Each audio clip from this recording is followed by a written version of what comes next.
Taste the Daily.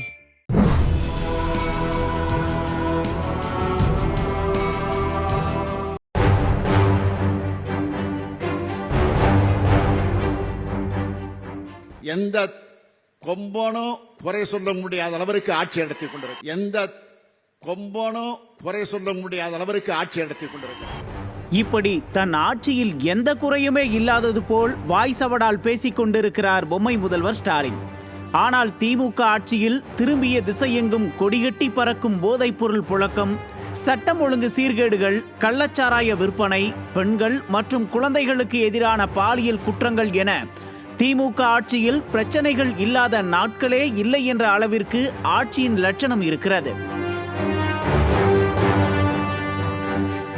தலைநகர் சென்னையில் அமைந்துள்ள தமிழ்நாட்டின் பெருமைமிகு அடையாளங்களில் ஒன்றான அண்ணா பல்கலைக்கழகத்தில் மாணவி ஒருவர் பாலியல் வன்கொடுமை செய்யப்பட்ட சம்பவம் பெரும் பரபரப்பை ஏற்படுத்தியிருக்கிறது.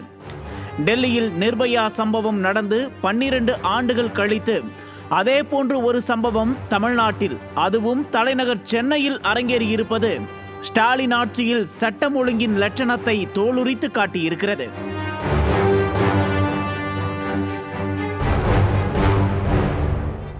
தமிழ்நாட்டின் அடையாளங்களில் ஒன்றாக இருக்கும் அண்ணா பல்கலைக்கழகத்தில் அரங்கேறிய இந்த சம்பவத்தை திசை திருப்புவதிலேயே குறியாக இருக்கிறது நிர்வாகத்திறனற்ற ஸ்டாலின் அரசு.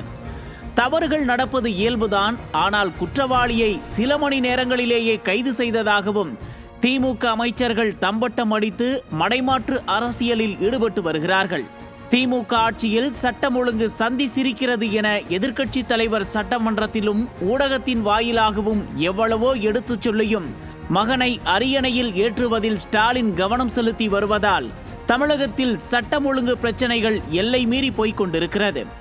எதிர்க்கட்சி தலைவர் குற்றச்சாட்டின் தீவிரத்தை உணர்ந்து ஸ்டாலின் நடவடிக்கை எடுத்திருந்தால் பல்வேறு குற்றச்சம்பவங்களை தடுத்திருக்கலாம். ஆக மொத்தத்தில் பெண்களின் பாதுகாப்பை உறுதி செய்ய ஸ்டாலின் அரசு தவறுவது ஏன்? பெண்களுக்கு எதிரான பாலியல் குற்றங்கள் தொடர்ந்தும் ஸ்டாலின் அரசு கண்டும் காணாமல் இருப்பது ஏன்? திமுக ஆட்சியில் சந்தி சிரிக்கும் சட்டம் ஒழுங்கை வெளிச்சம் போட்டு காட்டியிருக்கிறது அண்ணா பல்கலைக்கழக சம்பவம்.